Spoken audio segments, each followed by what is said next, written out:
யாழ் சமையல் அன்பு உள்ளங்களுக்கு இனிய இந்நேர வணக்கம். இன்றைக்கு நாங்கள் தீபாவளி நெருங்குது, அதுக்கேற்ற மாதிரி ஒரு பலகாரமாக செய்வோம். 400 கிராம் தேங்காய் பூ எடுத்துனாங்க, மேல் பூவை மட்டும் எடுத்துனாங்க. இது 600 கிராம் சீனி, பட்டர் 3 மேசக்கரண்டி, மாவு வந்து 4 மேசக்கரண்டி, 400 கிராமுக்கு 4 மேசக்கரண்டி போடுறோம்.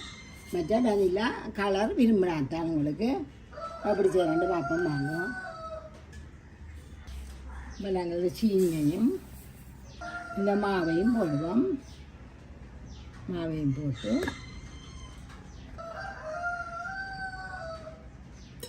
அரை கப் தண்ணி விட்டு இதை நாங்கள் கரைக்க போகிறோம். நாங்கள் அடுத்த பாடு நல்லா கரைச்சி போட்டு நாங்கள் அடுப்பை பற்ற வைப்போம். கரைஞ்சிடும்.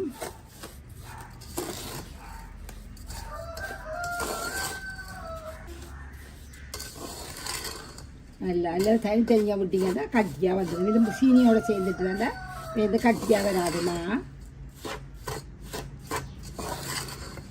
தனியாக அடுப்பாக மூட்டுவோம்.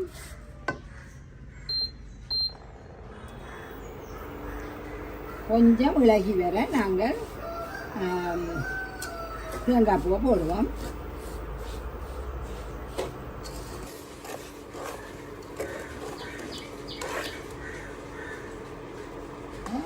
இப்போ சீனி கரைஞ்சாண்டு வச்சுது. நாங்கள் எல்லாத்தையும் போட்டு கிளற சீனி இன்னும் கரைஞ்சிடும்.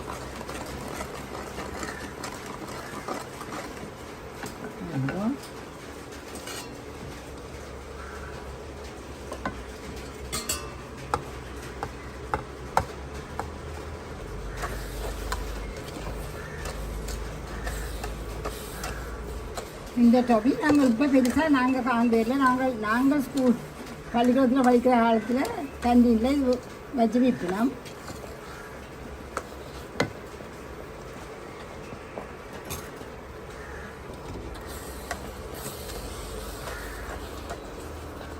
இது கிட்டத்தட்ட யாழ்ப்பாணத்தில் அழிஞ்சு கொண்டு போகிற ஒரு கலாரம் மாதிரி தான் கிடக்கிறது. இதை இப்படியே கிளறி கொண்டு இருந்தோம். இருகும் விட்டாமல் வரும். வாங்க, இந்த நேரம் நாங்கள் ஒரு கரண்டி பட்டர் போடுவோம். இது நீங்கள் பால்மா போடாமையும் செய்யலாம். ருசி கூட பிறந்தநாள் கொண்டாட்டங்களுக்கு செய்யல கொஞ்சம் இதில் போட்டிங்கன்னா கொஞ்சம் நல்லா இருக்கும். இப்போ கைக்கு கொஞ்சம் இருக்க தெரியுது. நாங்கள் இப்பையும் கொஞ்சம் பட்டரை போடுவோம். இது நான் மாஜனின் போடுற வழியாக தான் உப்பு போடல. நீங்கள் பட்டர் போட்டிங்கன்னா உப்பு போடுங்க. நான் மாஜரின் தான் இங்கே போடுறேன். இதை பார்த்து போடுவோம். தேவையில்லையாண்டா விடுவோம். 2 கரண்டி போட்டுட்டேன். இது பிள்ளைகள் ஒவ்வொரு முறையும் வெள்ளியாக செய்கிறேன்னு இந்த முறை கலராக செய்யுங்கம்மான்னு சொன்ன வழியாக செய்கிறேன். வருஷப்படுறதுக்காக மற்றவங்களை கூடிய அளவு கலர்களை தவிர்க்குங்கோ. போடாமையே செய்யுங்க. பிள்ளையும் படிவாக இருக்கும். கொஞ்சம் விடுவோம். பார்த்து ஒரு மெல்லிய பிங்க் கலர் எடுப்போம்.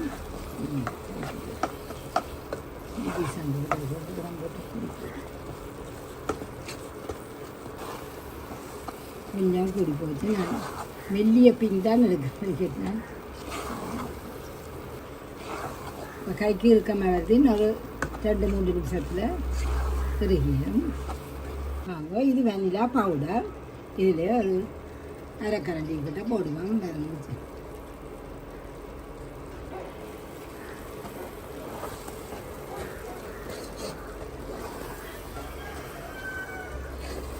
விட்டா வேறு பாருங்க.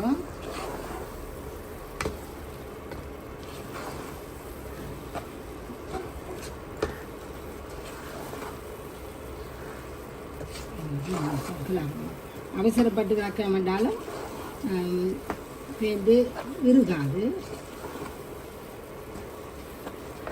பாருங்க, சுற்றி வேற நல்ல வழியாக ஒன்றுமே விட்டாமல் அப்படியே உருண்டு கொண்டு வருது. இந்த நேரம் நாங்கள் அடுப்பை நிப்பாட்டி போட்டு உடனே இறக்கி போடாதீங்க. 2 நிமிஷம் பெருமா அடுப்பை நிப்பாட்டி போட்டு கிளறுங்க. 2 நிமிஷம் கிளறி போடுற சூட்டோட கொஞ்சம் கிளம்போ இதே மாதிரி இதே அளவோட செய்திங்கன்னா இப்படியே வரும்போது இது நாங்கள் செய்து கொண்டு கேட்கலாம். அங்கால ஆயில் பேப்பர் எல்லாம் போட்டு பட்டர் பூச்சி வச்சிருக்கிறோம்.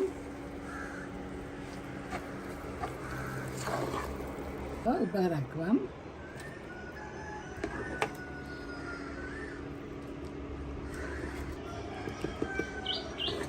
இது உடனே இறுதி கட்டியாக போகாது. ஒரு அரை மத்தியானாவது செல்லும். கொஞ்சம் ஆற விட்டுனா தான் வெட்டலாம். நீங்கள் உப்பு அவசரப்பட்டு வெட்டினீங்கன்னா விட்டும் உங்களுக்கு.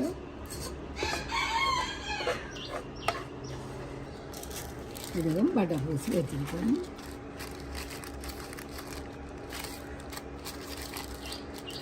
உங்களுக்கு எந்த அளவு தடிப்பில் வேணுமோ அந்தளவு தடிப்புக்கு எடுங்கோ. கீறி வைப்போம். பேர்ந்து நல்லா காஞ்சாப்புல துண்டுகளை எடுப்போம். இப்பயே வெட்டு கொண்டு நிற்கிறாளுங்க.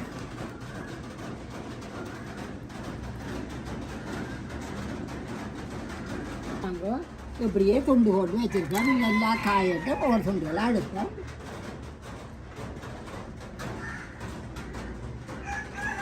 நல்லா காஞ்சிட்டு பாருங்க. அப்படியே மெல்ல மக்கள் அப்படிங்கன்னா வெறும் இதில் ஒரு வேறு சஞ்சு குட்டி கலத்தி எடுத்துட்டான்.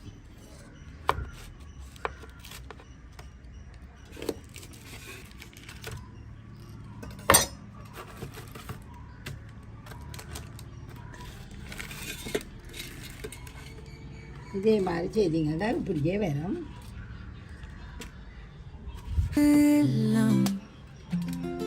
சுவை மணக்கும் விரல் நுனியில் கலை வண்ணம் எளிதாய் சமைத்து மகிழ்வாய் உண்ணும்.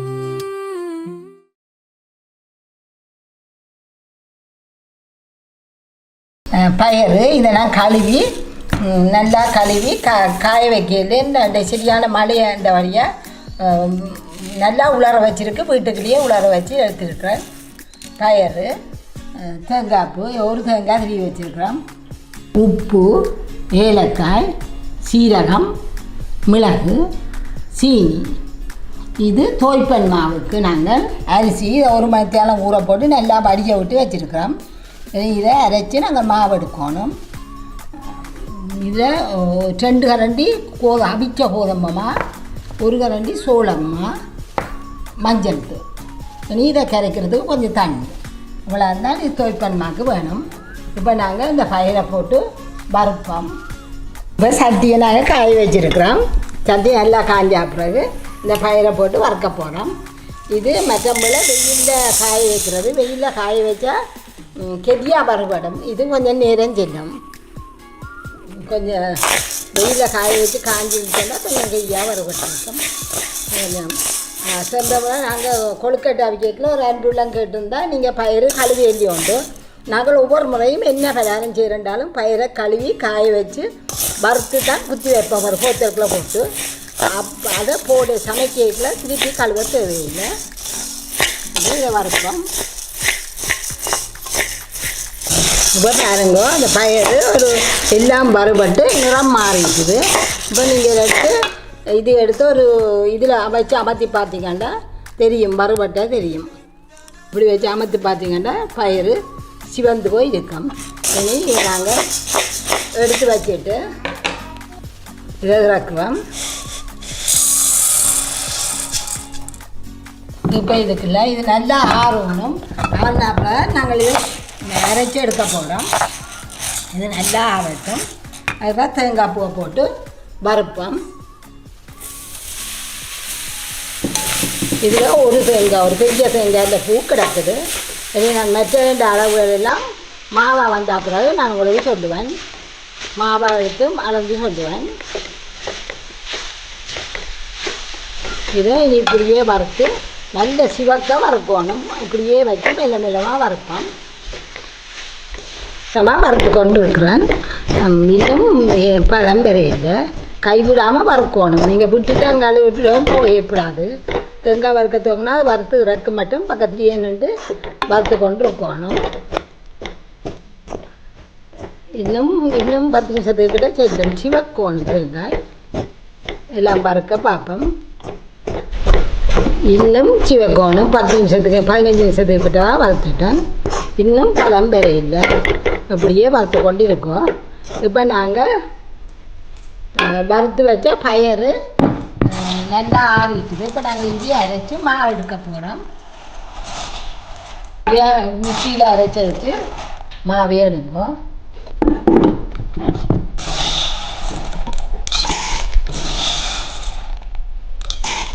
நாங்கள் மாவு எடுத்த பிறகு மாவுண்ட அளவு பார்த்து தான் நாங்கள் உங்களுக்கு சீனி அளவெல்லாம் சொல்லுவோம்.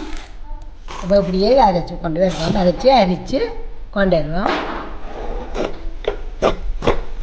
இப்போ நாங்கள் 20 நிமிஷமாக வறுக்கிறோம். இன்னும் பதப்பெறையில் நல்ல சிவக்க வறுக்கணும்.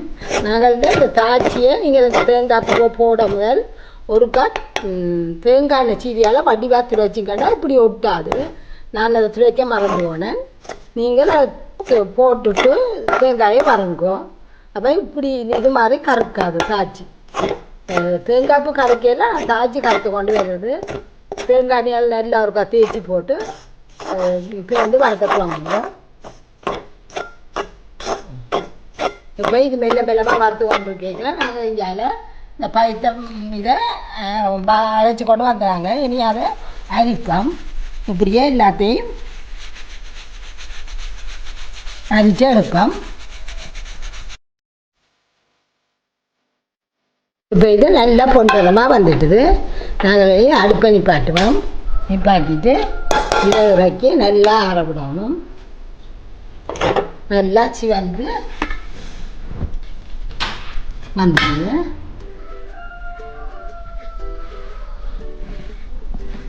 இது நல்லா ஆறட்டும். இதை நாங்கள் அரைக்கணும். நாங்கள் 2 படி பைத்தமாக எடுத்துட்டோம். இதுக்கு வந்து 2 கரண்டி மிளகு போடணும். இந்த மிளகு என்னென்னா நாங்கள் பைத்தம் உருண்டை செய்யல உரைப்பாக இனிப்பாக அந்த மணமாக இது நல்லா இருக்கிறது. ஒன்று போட்டி போட்டு கொண்டு இருக்கணும். இதை பைத்தம் உருண்டைக்கு உரைக்கவும் வேணும், இனிக்கவும் வேணும், நல்ல வாசமாகவும் இருக்கணும். அதுக்கு நாங்கள் நல்ல 1 கரண்டி மிளகு போடுவோம். ஒரு கரண்டி சீரகம் போடுவோம். இப்போ இது 2 நல்லா வறுப்போம். இதை வறுத்து நல்ல வாசம் தரும் மட்டும் இதை வறுக்கணும். நாங்கள் இதில் உரைப்பும் நல்லா இருக்கணும், இனிப்பும் கூட இருக்கணும், மணமும் கூட இருக்கணும். பைக்க முடியல ஒன்று போட்டி போட்டுக்கொண்டு இருக்கணும். இப்போ மிளகு வறுவட்டு நல்ல வாசம் வருது. சீரகத்தில் மணமும் மிளகுல மணமும் தெரியுது. வெடித்து கேட்குது. இந்த நேரம் நீங்கள் இதை இறக்கலாம். இறக்கி வையுங்கோ. இப்போ சட்டி காய்ச்சிட்டு நாங்கள் இதை ஏலக்காயை போடுவோம். ஏலக்காயும் நாங்கள் கொஞ்சம் கூடத்தான் போடணும். அந்த மனம் நல்லா இருக்கும். பாருங்க நல்லா பொங்கி ஊறி வந்துருக்கு. இதையும் எடுப்போம். இதையும் இறக்கி நம்மளை எல்லாத்தையும் ஒன்றா போடுவோம். இப்போ நாங்கள் இதெல்லாம் 2 சுண்டு பைத்தமாக போடுறோம். 2 சுண்டு பைத்தமாக்கி முதல் சொல்ல மறந்துட்டேன். அரை சுண்டு அரிசிமா போடணும். 2 சுண்டுக்கு இப்போ 4 சுண்டு போட்டிங்கன்னா 1 சுண்டு அரிசிமா போடணும். 2 சுண்டுன்றபடியே அரை சுண்டு போடுறேன். போட்டு நம்ம இது ஊற வச்சு அரைச்சி வறுத்த அரிசிமா இதை நல்லா கலக்கணும். நாங்கள் வறுத்த அரிசிமா இனியும் 2 சுண்டு போடுவோம். இப்போ நாங்கள் இதிலே ஒரு 2 கரண்டி, இதுலேயே 2 கரண்டி. அதில் தனியாக தேங்காய் போய் இங்கே அரைக்க மாட்டீங்க. இதையும் மாறி மாறி போட்டு நாங்கள் போய் அரைக்க போகிறோம். இதுக்குள்ள மிளகு சீரகங்கள் இதுலேயும் ஒரு கொஞ்சத்தை போட்டு இப்படியே நாங்கள் பட்டை அரைச்சி எடுக்க போகிறோம். மாறி மாறி தேங்காய் பூ சீனி 3ஐயும் மாறி மாறி போட்டு அரைக்க போகிறோம். நாங்கள் அரைக்க கொண்டு போன இடத்துல நான் இவ்வளவு சீனியையும் போடல. இந்த இனிப்பை பார்த்துட்டு போடுவோம்ட்டு போட்டு வச்ச நாண்டில் இது காணாட்டி போடுவோம். இல்லாட்டி நாங்கள் எடுத்த 2 சுண்டில் இந்த சீனி அவ்வளோ மிச்சம். இப்போ நாங்கள் இதுக்குள்ள கலக்க போகிறோம். இதை நல்லா கலந்து போட்டு இது இப்போ இனித்தான் நாங்கள் இதில் எல்லாம் கலந்த அப்புறம் இந்த ருசியை பார்ப்போம். சீனி காணுமா காணாதானா. சீனி காணாட்டி அந்த சீனியை அரைக்காட்டியும் பரவாயில்ல, அப்படியே நீங்கள் போடலாம். இதை நல்லா கலக்கணும். இதுக்குள்ள ஒரு கொஞ்சம் உப்பு விடணும். நீங்கள் இதுக்குள்ள கொஞ்சம் உப்பு போடுவோம். போட்டுட்டு நல்லா கிளறி போட்டு பாருங்க ருசி என்ன மாதிரியாண்டு. உரைப்பு கணக்காக இருக்கணும், அதை விட இனிப்பு இருக்கணும், அதை விட இலக்கண்ட மனம் இருக்கணும். இது 3 இருக்கணும். வடிவாக பார்த்துட்டு இதை நாங்கள் இப்படியே குழச்சி வச்சுட்டு அந்த வெள்ளை அரிசியை மாவாக்கி கொண்டு வருவோம். ருசி பார்த்ததில் இந்த சீனி போடணும் தான். அப்போ 2 சுட்டு சீனி கணக்காக போடுவோம். இனிப்பு காணாமல் இருக்குது. சீனியையும் போட்டு நல்லா கலந்துடும். கலக்க நாங்கள் இனி அந்த வெள்ளை அரிசியை ஊற போட்ட வெள்ளை அரிசியை மாவாக எடுப்போம். மாவாக எடுத்துகிட்டு வருவோம். இதை இப்படியே கொஞ்சம் நேரம் விட்டுட்டு வெள்ளை அரிசியை மாவாக எடுத்துகிட்டு வரும். பச்சை அரிசி, இது வெள்ளை பச்சை அரிசி மா அரிசி. இதை அரித்து மாவு எடுப்போம். இதுக்கும் 1 மணித்தியாலமாக ஊற போட்டு வடித்து வச்சுருக்கோம். இதை அரைச்சி இந்த மாவை எடுக்கணும். அதை எடுத்துக்கொண்டு வரோம். நாங்கள் அந்த பைத்த மாவை வடிவாக கலந்து வச்சுட்டோம். இன்னும் சேர்க்கல, கொஞ்சம் தண்ணி விட்டு சேர்க்கணும். அதுக்கிடையில் நாங்கள் அந்த வெளி மாவை கொஞ்சம் கரைச்சி வச்சா தான் கொஞ்சம் ஊறும். 1 பண்ணி போடுவோம். இந்த காணாட்டி குழைப்போம் 1. இதுக்கு நாங்கள் ஒரு மேசக்கரண்டி சோளமாக போடுவோம். இதுக்குள்ள 2 மேசக்கரண்டி அவிச்ச கோதம்பமாக போடுவோம். இதோட ஒரு கொஞ்சம் உப்பு போடுங்க. ஒரு கொஞ்சம் உப்பு. மஞ்சளும் கணக்க போடக்கூடாது. ஒரு மெல்லிய நிறத்துக்கு தான் போடுறது. நீங்கள் ஆக கணக்க போட்டிங்கன்னா அது சிவப்புன்றமா வந்துடும். கொஞ்சம் போட்டு நாங்கள் தண்ணியை விட்டு மெல்லமாக குழைக்கணும், கரைக்கணும்.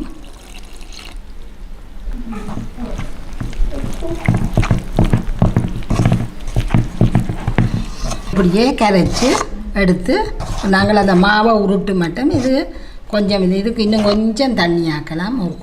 ஒரு கொஞ்சமாக கட்டியாயும் இருக்கப்படாது, ஆக தண்ணியாகவும் இருக்கப்படாது. கரண்டி கணக்கில் விடணும். ஒரு சொட்டு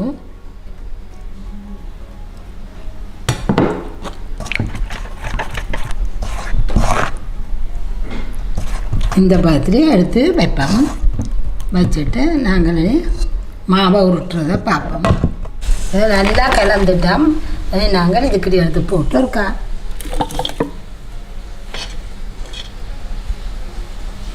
ஒருக்கா சேர்ப்போம். நாங்கள் சும்மா கலண்டியால் தானே கலந்தாங்க, வடிவாக கலந்து பட்டிருக்காது. இதுடி ஒருக்கா கலந்து எடுத்துட்டு நாங்கள் உருண்டை பிடிப்போம். இதில் சின்ன இதில் நாங்கள் கலக்கேக்கில் முந்தி பழைய காலத்தில் உருளில் போட்டு இடித்த மாதிரி இது காணக்கூடியதாக வரும். இல்லாட்டி ஒரு கரண்டி சுடு தண்ணி விட்டு நாங்கள் கலக்க வேண்டி வரும்.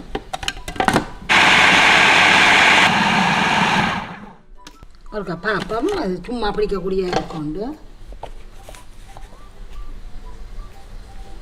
இல்லை இன்னும் கொஞ்சம் ஒரு சொட்டு சுடு தண்ணி விடுவோம். பாருங்க நாங்கள் சுடு தண்ணி விடுற அளவை பார்ப்போம். இதுக்குனால ஒரு கரண்டி விடுவோம். இதுவும் சின்ன நேரத்தில் கூடிப்போம். எங்களுக்கு மா இருக்குத்தானே கிளக்கிறதுக்கு.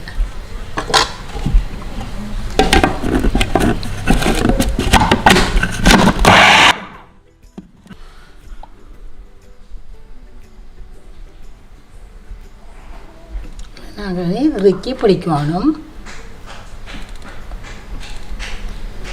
இறுக்கி பிடிக்கிறேன்டா இந்த பதம் சரி. கொஞ்சம் கஷ்டப்பட்டு எல்லாரும் பிடிக்க மாட்டோம். இன்னொரு கொஞ்சம் பார்த்து தான் விடுங்கோ. நாங்களெல்லாம் கொஞ்சம் கஷ்டப்பட்டு இறுக்கி பிடிப்போம்.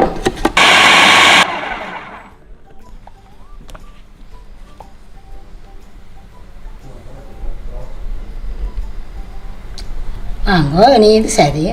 இந்த பதம் இப்படி இருக்கணுமாட்டா இப்படி நாங்கள் உருட்டைக்கெலாம் உருண்டையாக வரணும். ஆனால் உடைச்சா மாதிரி வரணும்.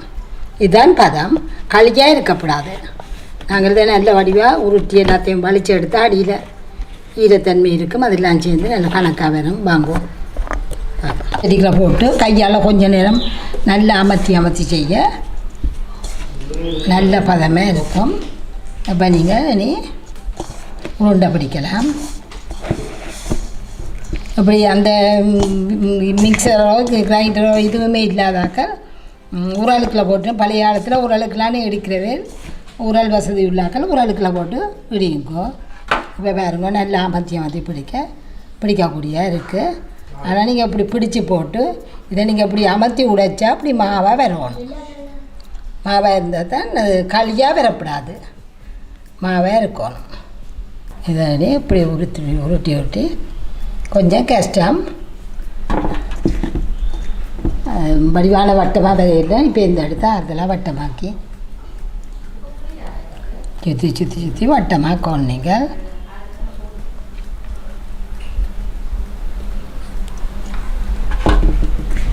இப்படியே எல்லாத்தையும் செய்து போட்டு பொறிக்க ஆயத்தப்படுத்துவோம். உங்களுக்காக கஷ்டமாக இருந்தால் சாடியாக தண்ணியில் இந்த நாங்கள் இதுக்குள்ள 2 கரண்டி விட்ட தண்ணி சுடு தண்ணி இந்த கேத்திரத்துலேருந்து எடுத்து விட்டேன். நான் சுட வச்சு போட்டு அதை வச்சு விட்டேன். உங்களுக்கு அப்படி இல்லையானா கையை 2 தரம் தண்ணியில் நினச்சி போட்டு பிடியுங்கோ. உங்களுக்கு கஷ்டமாக இருக்கமாக இருந்தால் எல்லாம் உருட்டி முடிஞ்சுது. பாருங்க இப்போ இது காஞ்ச மாட்டுக்கு இல்லை ஈரத்தன்மையாக இருக்கு. ஆனால் அது ஈரம் இல்லை. பாருங்கோ உடைக்க மாத்தான் வரும். அதை நான் பேந்தி தள்ளுவோம். இதை நாங்கள் துவைச்சி பொறிப்போம். நாங்கள் இப்போ சட்டி காயட்டும் எண்ணெயை விடுவோம். சட்டி காய்ஞ்சிட்டுது எண்ணெயை விடுவோம்.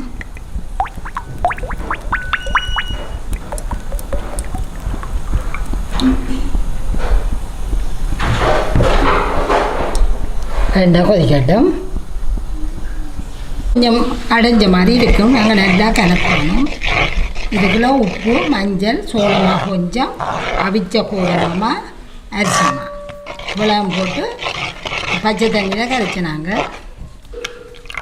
நல்லா கலந்து விட்டுட்டு இனி ஒன்றுண்டாங்க எண்ணெய் காய ஒன்றுண்டா போட்டு பொரிப்போம். எண்ணெய் காஞ்சிட்டு நாங்கள் இப்போ ஒன்றுண்டா துவைச்சி பொரிப்போம்.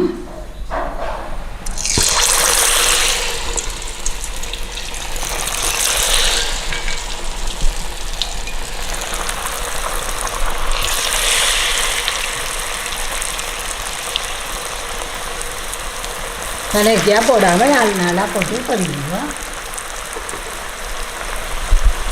நெருப்பை கொஞ்சம் ஒரு அளவான இதில் வைக்குங்கோ. ஆக கூட்டவும் வேணாம், ஆக குறைக்கவும் வேணாம். அளவான இதில் வச்சுட்டு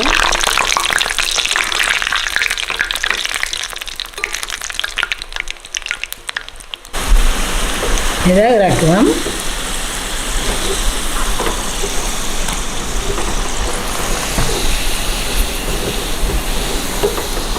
இப்படியே எல்லாத்தையும் பொறிச்சு எடுங்குவோம். எண்ணெய் வடிகட்டும்.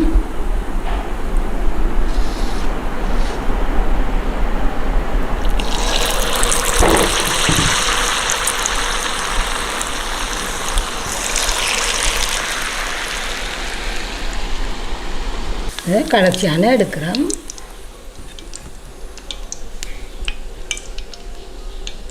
இது இந்த உருட்டுறது தான் கொஞ்சம் முறுக்கமாக உருட்டணும். உருட்டிட்டா பொரிச்சு கடை 2 பொரிச்சு எடுத்துக்கலாம்.